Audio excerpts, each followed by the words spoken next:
All right, guys, we're going to take a look at electric potential after we've found these electric fields using Gauss's law. So if you remember before, our trick for finding electric potential in a particular position was to integrate the electric field with respect to R. But we know that this came from work energy, where work is equal to minus the change in potential energy. Since work is integral of force dot dr, then minus delta U is equal to the integral of force dot dr.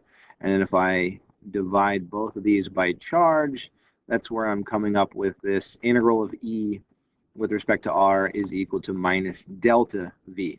But this wasn't the electric potential at a particular point. It was the difference in electric potential between 2 points. So what we did to make this equation work, instead of for a delta V, we are doing V final to be where we want the electric potential, so some position where we want to know what the electric potential is, minus we made our initial position infinitely far away, where we knew that the electric potential is 0 when you're infinitely far away from a charge distribution. So we kind of tricked this delta equation into being the electric potential at a particular position, and we did that by integrating from infinity to some R, wherever we want to know the electric potential. The interesting thing about these distributions, where we found these different electric fields based on where you are, if you're outside of all the conductors, if you're in a conductor, the electric field is 0. As we travel through space from infinity in, we're going to encounter different electric fields. So when we find the electric potential, we're going to have to work our way in from infinity, and we're going to have to break up our integral into the segments where the electric field is different. So for example, if I want to find the electric field where R is greater than the outer radius of this conducting shell. So this was a conducting sphere surrounded by a neutral conducting shell. So the conducting sphere had charge plus Q. The shell is neutral. And we found these different electric fields. We labeled this radius as A, the inner radius of the shell is B, and the outer radius of the shell is C. So if I want to know the electric field when R is greater than C, so this is now outside of everything, where the electric field was KQ over R squared, because we had trapped or enclosed a total charge of Q. If I want to find the electric field where R is greater than C, I would do minus the integral of E dot dr, and I'm going to work my way in from infinity to some position R that is greater than C. And as I do that, I'll look at the electric field in this region. From infinity all the way to C, the electric field is just KQ over R squared. So that's an integral that I can do. I'll evaluate the integral from infinity to some R bigger than C. And this integral is not too bad. KQ over R squared is like KQ times R to the negative 2, where the integral is just minus KQ over R. And I now need to evaluate that from infinity to R. The double negative here makes the first term positive. So I have KQ over R. And then that's going to be minus KQ over infinity. But that is, of course, 0 when you divide by infinity. So the electric potential when R is greater than C looks like a point charge, right? Just like the electric field looked like a point charge of plus Q. We had electric field of KQ over R squared. The electric potential out in this region is just KQ over R. That's probably not too unexpected. That just looks like the electric potential of a point charge. How about when we actually get to the edge of the conducting shell? So when R is equal to C. So what would the electric potential be right here when you finally reach the edge of the surface? So now when I set up this integral minus the integral of electric field with respect to R, from infinity, I'm working my way in from really far away all the way to C. So if my R is equal to C, then I'm just evaluating that same integral as before, but instead of it from infinity to a generic r, now I have a very specific radius, and that is right on the edge of the conducting shell. So this is just going to be kq over c. So when I'm at a position of c, when r is equal to c, the electric potential is kq over c. Now the good thing is, from c to b, all of this region here, I'm on a conductor, and a conductor is an equal potential surface. So I should have the exact same potential from C all the way to B. But I just want to show that. So I'll do the same idea here where, let's say we want to do some R that's between B and C. So I want to find the electric potential somewhere between B and C, and I'll do the same thing. I'll work outside in, and I'll integrate the electric field. And as I'm working from really, really far away, all the way in until the point where I hit the conductor, the electric field is kq over r squared. But as soon as I get to C, the electric field becomes 0. So I'm going to have to break this integral from infinity to r. I'm going to have to break it up into segments. I can integrate from infinity to C, where the electric field is kq over r squared, and then I'd have to work inside from C to some r that's between B and C, where in that region the electric field is 0. So the nice thing is that's not going to contribute much of an integral. The integral of 0 is 0.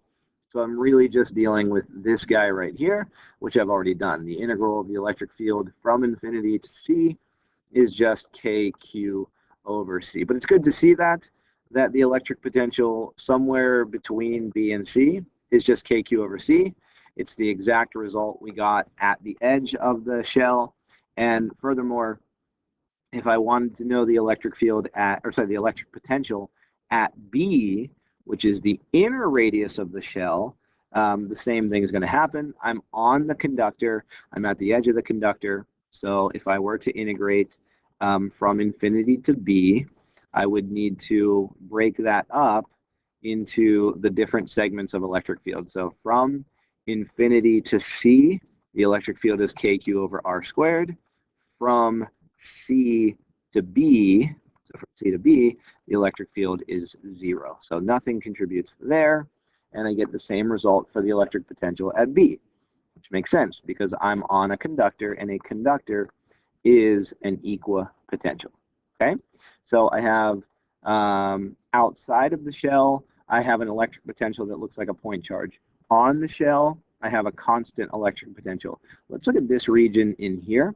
So this is now going to be between A and B. So I want the electric potential of some R that's between A and B. And in order to do that, I will integrate the electric field dot dr from infinity to some R. It's some generic R that's between A and B. But in order to do that, I've got to work outside in. And I know that from infinity to C, there's one electric field, and that electric field is kq over r squared. And then from C to B, there's no electric field because that is all conducting material. And then from B in to some generic R between A and B, the electric field was, again, kq over r squared. So I'm looking at this white region here, this space where the electric field was kq over r squared, and I'll integrate that with respect to r. So that middle integral is great. It's 0. Integral of 0 is 0. I've already done this integral a bunch of times now. I know that that first integral is just kq over c, but I do have to evaluate this last integral now, and I want you to be careful here because both of these bounds are going to contribute. So I'll do the integral. It'll be minus from the equation, and then the integral of kq over r squared is minus kq over r, and I need to evaluate that from B to r. Okay, so I have this constant term kq over c, a minus and a minus. The double negative is going to make that plus. So the first term that I evaluate is going to be kq over r, and then minus, when you evaluate at the initial position there, KQ over B. So I get an electric potential that looks like this when you are between A and B. These two are constants, KQ over C and KQ over B are constants.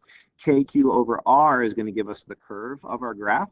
It's a 1 over R proportionality. So it will have a 1 over R curve, just like the electric potential outside of C has a 1 over R.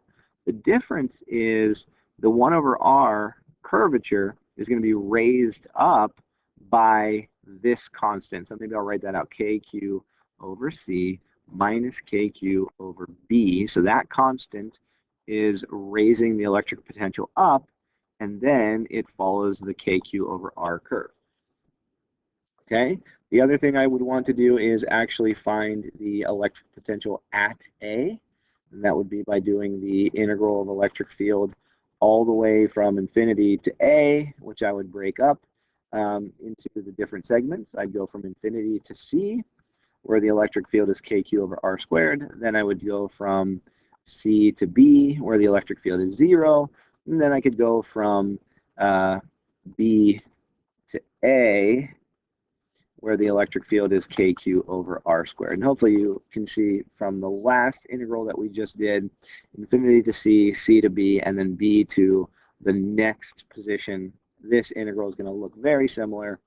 But instead of a lowercase r, we're just going to have an a here where we evaluate. So I have KQ over C plus KQ over A minus KQ over B when I evaluate that integral. So the electric potential at A is this, which is a constant term. There's no little r's here. And then anywhere below A or underneath of A, where r is less than A, you should still get this same electric potential. And again, that's because here you have a conducting sphere. So once you find the electric potential on the edge, you could apply that everywhere inside of the sphere because it is a conductor, so it's an equal potential surface. Okay, so how's our electric field and electric potential graph going to look? For electric field, we saw for the spherical conductor with a neutral conducting shell, we saw that from 0 to A, the electric field was 0 because you were in a conductor. And then we saw that it followed a 1 over R squared curvature. And I'll go ahead and do my dotted line to show that whole graph of 1 over R squared. From B to C, you were in the conducting shell. And then from C and beyond, you picked that electric field back up. So it was just proportional to 1 over R squared again. Our electric potential is going to be a little bit different. Our electric potential is going to be totally continuous. And there is a reason for that. If electric field is minus dV/dr, if it's the derivative of electric potential, and one thing we said about electric field lines is they can only go into negatives or out of positives, and they can't just end in free space. I want you to think about what would happen if the electric potential wasn't continuous. If it wasn't continuous and you take the derivative of the electric potential to the left of a position and then to the right of a position, you get sort of this weird undefined electric field that's not allowed. We said that the electric field can only do a couple of things. It can come out of a positive, it can go into a negative, or it can go off to infinity. Okay. So let's take a look at our electric potential. We said beyond C, it just looks like a point charge. So it has a 1 over R proportionality. Okay. From B to C, our electric potential was just KQ over C, right?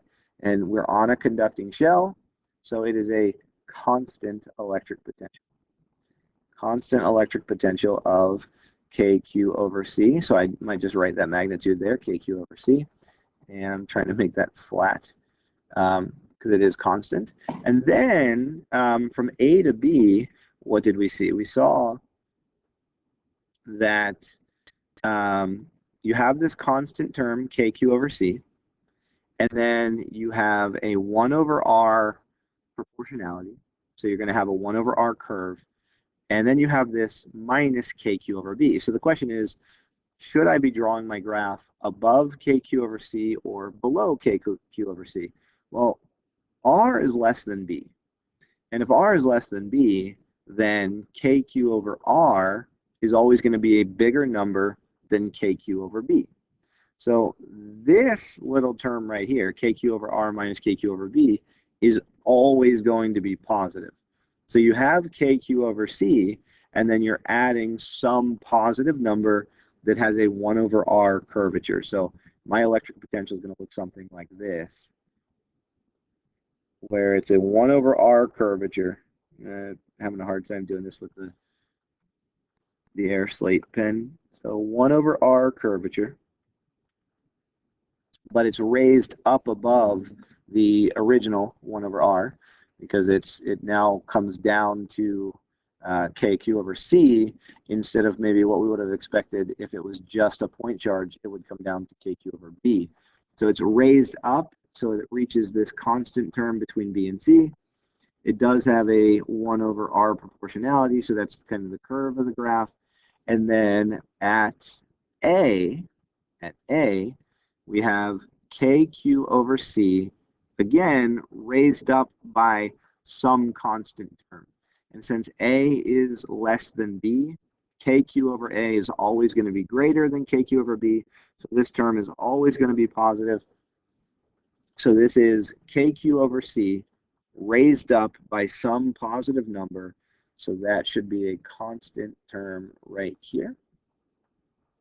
Okay, and the other thing I would like to check is, just check that your potential at A and your potential at B and your potential at C, do they match up from the left side and the right side? Are they truly continuous? So we had the electric potential here was KQ over C plus KQ over A minus KQ over B, right? So that's a constant term. When I look at the electric potential here from A to B, we had KQ over C plus KQ over R minus KQ over B. If I evaluate at R is equal to A, I do find that approaching A from the right and approaching A from the left, I get the same exact value, which means that this electric potential graph is continuous. I can do the same thing at B and the same thing at C. I see that approaching it from the left and from the right, looking at those two equations, what happens here if I put in R is equal to C? Or sorry, R is equal to B, to do this one right here. If I put in R equal to B, KQ over B minus KQ over B cancels out, and I'm just left with the KQ over C term, which makes it continuous with this part of the electric potential from B to C. I could do the same thing from B to C, making sure that the electric potential here and the electric potential approaching it from the right side is also KQ over C. Okay, so we have this electric potential in all of that space. It should make some sense because if this is my electric potential graph and electric field is minus the derivative of the potential graph, where the potential is constant, you get 0 electric field. Where the electric potential is proportional to 1 over 3, you get an electric field that's proportional to 1 over R squared. So again, E is minus the derivative of V. Okay, so that should be good for now. That is the spherical conductor surrounded by a neutral shell.